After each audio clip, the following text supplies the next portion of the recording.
três concebem o corpo como importante e como articulados a questão da psique. Os três realmente com o corpo, não? Não na mesma intensidade. Freud ainda ele é mais mecanicista nesse sentido e o Reich mais articulador, por exemplo, mais integrador. Mas o Freud admite o corpo como um canal de sintoma. Lembra que a gente falou das histéricas freudianas, do braço que é morto? Mas aí, então ele localiza no corpo o sinal de sintoma, mas ele não localiza no corpo uma via de cura. Então, para Freud, a cura da neurose, a cura do sintoma, mesmo que este esteja sendo manifestado no corpo, vai se dar através da palavra. Vai se dar através de deitar no divã e construir um método de associação de ideias. Né? E a partir dali, lidando com aquela angústia, lidando com aquela neurose, trabalhando aquele sintoma. E o corpo vai se esvaziar. Esse é um processo lento. O Reich vai dizer assim, já que o sintoma se manifestou no corpo e marcou o corpo, então eu posso chegar ao inconsciente, eu posso chegar à neurose, eu posso chegar à causa do sintoma diretamente pelo corpo também. Talvez isso vá de maneira mais rápida, na opinião de Reich. E aí ele começa a colocar o corpo como também via de terapia psicológica. Então ele começa a tocar no corpo, a interpretar, né, as manifestações no corpo, das neuroses, da psique, percebe? E a manipular o corpo com vistas a chegar a um tratamento psicológico, a um alívio de uma angústia psíquica. Entende? Isso é muito legal. Então, assim, ele amplia a visão freudiana sobre o corpo, sobre a manipulação do corpo. Então, enquanto para Freud, a única via de terapêutica seria a associação de ideias, né? E de acesso e trabalho com essa energia, então, só para a gente voltar lá na energia, que vai ser o ponto de articulação entre todos eles e de rompimento entre eles também. Então, Freud fala que essa energia, quando canalizada neuroticamente para o corpo, se transforma em sintoma, né, que a gente não dá conta de processar, ele chama essa energia psíquica, que para ele é sexual, ele chama de libido. O Jung, ele transcende essa concepção de energia, de libido, e fala que essa energia que Freud está dizendo que chama de libido, que está ligada ao sintoma, que está ligada à psique, que está ligada às pulsões, ela não é uma energia só sexual, ela é uma energia de potência de vida. Então, que coloca o sujeito em ação, independente das questões sexuais. Aí é o primeiro ponto de rompimento entre Jung e Freud. Mas isso começou também por causa do namoro dele com o Oriente, porque Sim. existiam as terapias todas alternativas, Sim. massoterapia, acupuntura, né, que é corpo trabalhando mente. Né? Sim. Então, começa na libido, vamos lá, tem um slide que vai falar disso. Né? Vai. Quer dizer, o Jung ele diz que a energia do libido é uma energia de Potência, de potência para ação. de vida, né? De vida. Aí, o senhor estava perguntando, né, seu Hélio? Aí Jung nasceu em 1875, tá vendo? Não. Bom, tudo bem, pode ser isso, mas eu estava mais preocupado nessa ideia, dessa energia, dessa concepção de energia, dos três, entendeu? Vamos lá, deixa eu chegar lá. Não, agora você já deu uma ideia muito boa aqui. Deu aí? Você deu uma ideia muito boa. Outro ponto, então, a primeira, ó, os principais pontos de divergência entre Jung e Freud. O primeiro deles é a libido, né, que para Freud sempre é sexual. Para Jung, ela é mais genérica, ela coloca o sujeito em ação, né, dá potência de vida, de ação no mundo. Para Reich, ela vai ser conceitualmente distinta na obra dele, ao longo da história dele. Então, quando ele começa a estudar estudar essa energia lá na psicanálise libido, né? Ele primeiro acata a conceituação de Freud e tudo mais, depois ele fala assim, não, essa energia libido, ela não é só sexual, como Freud diz, mas que ela é essencialmente sexual, e do sexo, a ponto de, para ela ser completamente descarregada, ela só é completamente descarregada no orgasmo, né? Ao final da vida, Reich ele vai mudar de ideia e vai dizer assim, não, ela não é, essa energia psíquica que Freud fala de sexual, ela não é só sexual. Ela é muito mais que sexual, ela é uma energia que coloca o sujeito em ação. Então, ela é uma energia... Ele concorda com Jung, né? Concorda com Jung, mas olhando conceitualmente diferente também.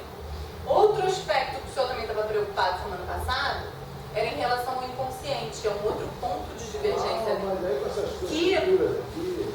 Você ajudou, né? Boa, né? Que aí tem a ver, Maíra, com o que você falou. A ampliação do conceito de inconsciente em Jung é originária da experiência que ele tem com a cultura oriental, sem dúvida nenhuma. Porque também surge na emergência dos conceitos de arquétipos, que também vem dessa experiência que ele tem com a cultura oriental. Ele... Essa é uma coisa que eu notei, olha só, Freud, judeu, filho de judeus, né? E o Jung, filho de pastor. É. Você vê que... Isso para Freud... Mas você romper com essa criação, não, né, e as culturas, né? O ajudar cristã é muito forte. E olha, cada vez que eu estudo mais a questão biográfica desses teóricos, eu vejo que... E ele também fala isso. Jung é lindo porque ele também fala isso. O quanto que a obra dele é impactada pela experiência de vida dele. Ele fala que a vida dele é a materialização do inconsciente dele. Né? É o consciente dele em ação. Porque a história dele desde criança marca muito a construção teórica dele. Então, toda a perspectiva que ele tem em relação aos sonhos, por exemplo, vem muito marcado com a experiência na infância que ele tinha com os sonhos dele, como ele tomava as decisões dele. Eu não sei se o senhor leu o texto do Jung, se vocês leram. Tem uma parte histórica que fala isso, assim, que muitas das decisões dele de menino, de estudar tal coisa, estudar outra coisa, ele tinha uma espécie de revelação dos sonhos. Porque assim, algumas coisas eram tão difíceis nessa religião, né, nessa cultura cristã dele decidir, mesmo, regressão. que aí ele tinha um sonho que estava mexendo com os animais, aí ele decidia estudar os animais, né? Todos eles vêm de famílias, Freud nem tanto, mas também tinha, eram famílias ricas, Freud não era rico, mas tinha uma estrutura, Reich era de uma família rica e o Jung também, então todos... A família ficou empobrecida. Mas ele tinha uma, né, ele foi criado como filho rico, de alguma maneira, sabe, com privilégios. Ele nunca precisou trabalhar, ele sempre pôde estudar, ele tinha um espaço na casa só para ele, sabe? Então as mulheres abriam mão, a maioria das mulheres abriam mão para ele. Então ele teve um tratamento privilegiado.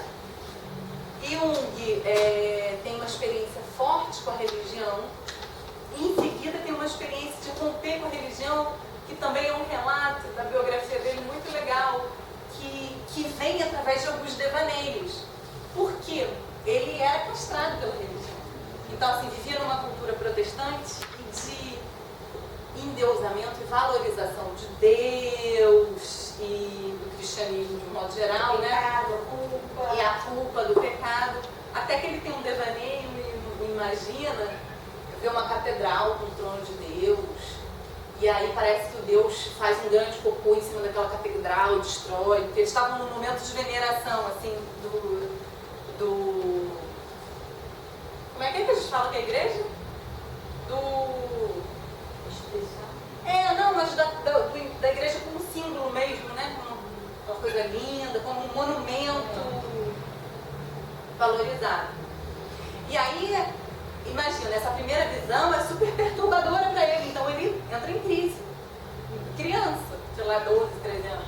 Mas em seguida ele aceita aquela visão e vive assim, não, mas isso aí pode ser um grande cocôzão, é minha fala. A igreja pode ser né? Ou seja, pode ser destruída por dejetos de gente. E aí quando ele aceita aquilo, né, né? Ele aceita aquela ferida, assim, falar assim, não, eu não quero fazer parte disso, romper com esse pensamento, que o identifica como parte daquele clã. Então aí ele começa a romper e aceitar aquele pensamento e ele começa a ficar cada vez mais sozinho, assim. Então ele foi uma criança muito sozinho, teve uma adolescência bem sozinho. E o que levou a ele a construir um processo de introspecção muito grande, de entrar em contato com ele mesmo muito grande.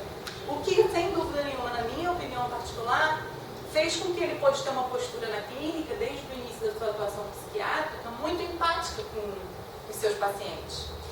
E muito conectada. Diferente dos psiquiatras da época, que vinham com a construção, e muitos de hoje em dia também, né, que vinham com a construção do modelo diagnóstico-prognóstico, categorização de sintoma, categorização de cura. Percebe? Então eu estou ali para te fazer uma série de perguntas e entender em que diagnóstico você se encaixa para construir meu prognóstico. Ele construiu uma teoria e construiu uma clínica nova porque ele estava aberto ao outro. Como Freud, em certa perspectiva, também estava. Mas nem tanto, né, nesse sentido, nem tão empaticamente quanto ele. Ele chegava ao ponto de expressar ao paciente o que ele estava sentindo. Ai, você já chegou, acabei de atender um, ai, não queria te atender agora não. Sabe? Mas é o que ele estava sentindo naquele momento. Hoje eu não estou bem. Os humanistas vão fazer isso depois aqui, né, no próximo século, sem desprendimento nenhum. Mas Freud jamais emitiria algum livro. Então, olha só, em relação aos sonhos, olha que interessante. Lembra que a gente falou no nosso último encontro? Freud, ele criava um espaço para que o sujeito, sozinho, no tempo dele, podia ser 10 anos, construísse uma interpretação dos sonhos, das suas manifestações inconscientes e desse conta do seu sintoma, da sua doença. O Jung falava dessa interpretação articulada no nosso encontro. Então, ele autorizava ao analista que também interpretasse o sonho e compartilhasse com o sujeito. Claro que falando assim, não, essa é a minha interpretação do seu inconsciente, pode fazer sentido ou não, pode ser verdadeiro ou não. Então a gente ia para uma construção de interpretação e significação da sua personalidade, do seu sintoma, da sua neurose, junto, no encontro. Não é muito legal isso? Manuela,